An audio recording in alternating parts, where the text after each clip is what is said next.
The Tribute to Normandy 44 DLC has just released in Steel Division 2.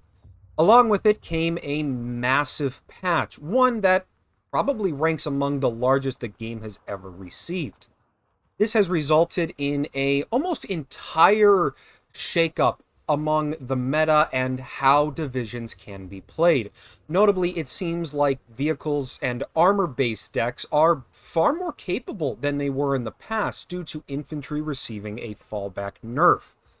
This has a lot of other changes stacked on top of it, many of which are adding cards to divisions, making units better, or doing a whole host of other things. This video is going to be a coverage of 5 divisions that are from the base game or older DLCs that are honestly worth a second look now, as they have received significant enough changes to really feel a bit different than they were before. Not all of them are going to be good, but if you're looking to have fun and try out some old divisions that have a new coat of paint, keep watching. To start things off, let's take a look at Panzer Lehr. Panzer Lehr was a division that, when it came out, was quite boring, having not a lot going on that other divisions didn't have access to, and it only got worse over time. A year or two ago, it got reworked for its Panzer Grenadiers to all be armed with Panzerschrecks, but forced to arrive in half-tracks. Now, the issue is that their units were still 30 points, plus the 5 from the half-tracks, meaning that all of your infantry cost 35 points. It was just too expensive, especially as Panzer Lehr generally leans on a more aggressive playstyle in order to be aggressive and actually work. Now, however, Panzer Grenadiers with Schrecks are uniquely 25 points, meaning that they cost only 30 to call in like all other Panzer Grenadiers. This, combined with buffs to things like the Puma, additions to things like a price discount on the Panzer III, and availability buffs to the Wirbelwind, and even a new version of the Jagdpanzer, allows for more cost-effective units to be utilized, and Panzer Lehr now serves as a very aggressive and interesting division. If you haven't played it in a while, having all your infantry with Schrecks is really quite fun, and this division now has cheaper options and a lot of tools to back that up in cost-effective ways, allowing it to aggressively push and be kind of that forward-leaning bully deck that Panzer Lehr has tried to be for a long time. Next up, switching to the Allied side, we have the 3rd Guard Tank Corps. The 3rd Guard Tank Corps got a whole host of buffs from generic Soviet changes, but also got the ability to benefit from a specific change, where instead of having multiple cards of Valentine 3s in the Recon tab that it couldn't really effectively use, it now has a single card of Valentine Model 9s available in the Tank tab, which is far more generous in slots. And the end result is that 3rd Guard Tank Corps now has some cheap tanks to back up its Shermans and IS-2s, which is something that it definitely appreciates. Combine this with buffs to things like Razvedka as just having a higher availability, buffs to the AT tab with things like the 45mm having better APCR, or the ZIS-3 getting a cost decrease, and overall, this division's got a little bit more power kicking around in it, and as mentioned previously, the tanks are just better overall this patch, it seems. So being able to leverage a strong tank tab is a more realistically possible thing. So, if you've been looking for a division to maybe play a long game with a lot of high-powered 2-kilometer units such as IS-2s, ISU-152s, and backing it up with a variety of decent tools overall, it's overall a real worthwhile thing to take a look at 3rd Guard Tank Corps.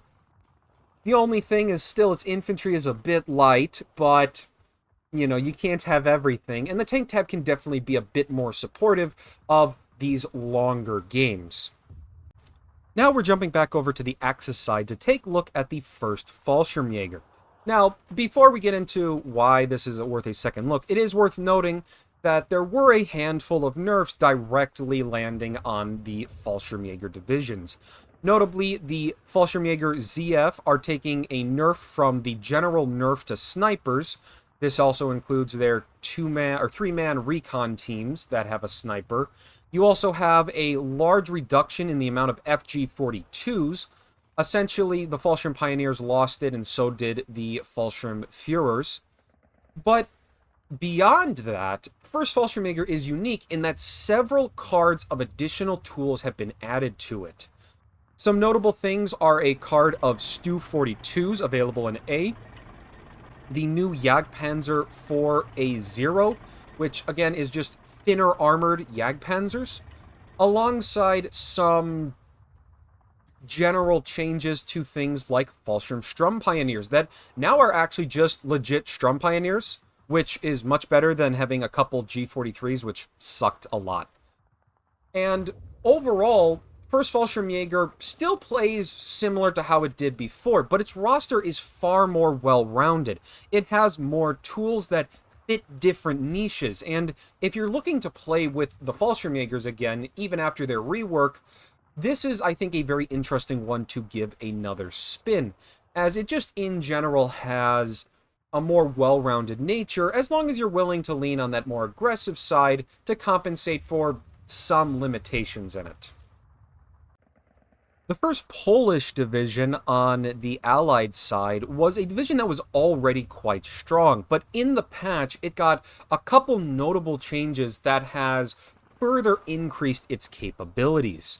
The most notable change is a second card of Su-85s, which is a godsend for the division that otherwise really struggled in having just enough of these higher caliber tank destroyers that could actually kill things like Panzer IVs and even certain heavy tanks like Tigers and Panthers.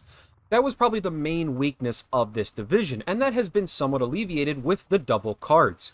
But that's not the only change. Changes such as these Strelky SVT going to 15 points, becoming very, very cheap for what they are, alongside, again, generic buffs to things like the 45mm and Zis 3, has just brought First Polish even farther up in power level.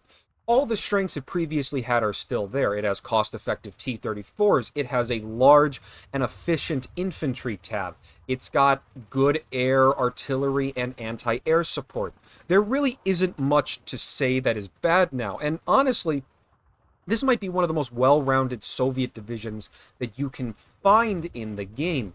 If you haven't played a lot and want to play a division for the Soviets that isn't based around IS-2s, this can be a really good division to pick up and try, and is definitely worth another look if you're not playing it already. To finish things off, we're taking a look at the 7th Estonian. The 7th Estonian was a division that has sat in the bottom rungs of divisions for a long time. Simply put, there was nothing here that really stood out. It had some okay tabs, it had some less okay tabs, and there wasn't anything to really make it interesting. The only thing were these Mustad Mantled. However, it was only in this patch did they receive a DP-28, which has finally made them actually worth taking. 15 strength met squads with a DP-28 for 20 points, and that sheer giant availability has made 7th Estonian able to play the numbers game in an actual way. They are no longer constrained to only having a handful of okay units. They can now play a numbers game in infantry that makes them far more capable. Backed up by unique assortments of tanks and anti-tank and some actually pretty good artillery options, and you have a division that plays very unique for a Soviet division. It's got the elements of most Soviet divisions, but is still quite unique in how it operates. If you haven't played it, it's a good time to get back in here and do some spamming of the mustard men, because it is a lot more capable now. But wait, I actually have a 6th and final suggestion. The classic, the OG garbage division in Koruck 559 has also really come back into the game. Now keep in mind, this is still bad. It's very similar to 7th Estonian. However, A series of buffs has made its infantry tab far more capable. Rungs are far better in terms of combat, and notably, SS Shupo are now 15 points again. The classic infantry spam that Koruck got nerfed previously for has returned. And with also previous patches having buffed up the air tab to give more tank busting capability, Koruck 559 is another spammy division that has really found a niche that it previously occupied and can do so again. If you haven't played it, Koruck is one of the scrappiest divisions out there. Everything you have is extremely limited, and if you're looking for an uphill battle, look no further. But now, you also have the benefit of being able to generally spam infantry in a way that almost no division can match. It's another fun option, and I personally have always been a Koruck fan, so it is a high suggestion from me to give it a try and just have fun with it. And with that, we are at the end of the video. We've covered now 6 divisions, and in the description you are going to be able to find a deck code for the 6 builds that I've shown off here. Feel free to build your own or modify them as possible. I'm not claiming these to be the best possible builds, but just a place to start in case you maybe don't have a lot of experience with these.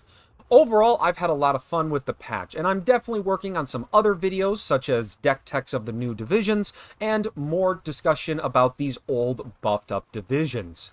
If you like this content, make sure to like and subscribe. Let me know down in the comments below, is there an old division that you have really enjoyed after it got buffed? I know there were a lot of options here, but I'm curious to see what other people have been having fun with. Otherwise, I want to thank you so much for watching all the way to the end, and I hope you have a good day.